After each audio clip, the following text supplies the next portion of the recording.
प्रिय बंधुगण मु आस्ट्रोलॉजी गोपाल चंद्र राज आज मो राष्ट्रपाम सेंटर रु समस्त को मोर नमस्कार।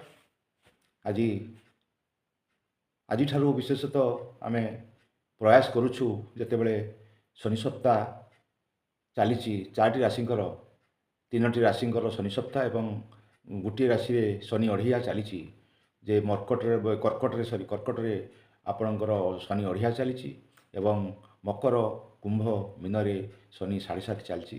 तेणु आम आज प्रयास करुछु प्रतिदिन अंतत यही मसटी आम आपणकर फलटी प्रकाश करूँ से दिन फलटी को। तेणु या समस्ते देखु एवं एकॉर्डिंगली आप एक्ट करूँ। प्रथम आज आम आरंभ करवा। आज जेहेतु मंगलवार अच्छी आज 30 तारीख आज मो कर्कट राशि की जीवा। कर्कट राशि रे आज आपणकर वृष रे अछंती चंद्र। जेहेतु आम राशिफल जो कहूँ आम चंद्र को सब नेग्लेक्ट करुचे। मन रखु चंद्र होती गोटे अति भाएबल ग्रह। जिते चंद्र यदि शुभ हो गले अन्य ग्रहंकर कुप्रभाव कमी जाए। तेणु चंद्र को गोटे आम गुरुत्व दे ए मसटी फलटी को आम प्रतिदिन प्रकाश करुचु। प्रथम आम जीवा कर्कट राशि। कर्कट राशि देखु आज कर्कट राशि एकादश चंद्र होती बहुत भल पोजिशन रोचंती। एकादश चंद्र मिलित होती बृहस्पति एवं आपण मंगल सहित। तेणु ये गोटे सुवर्ण सुजोग आनीदेव आपण को। आपणकर आज अर्थ आसबार स्रोत निश्चित आसो। अर्थ पाखक आसो।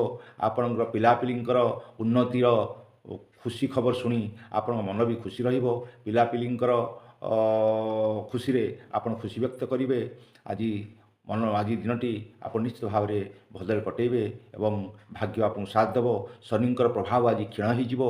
शनिंकर जेहेतु चंद्रंकर प्रभावशाली रोचंती तेणु शनिंकर प्रभाव आपण को क्षीण ही आज दिनटी आपंकर भलरे जीव।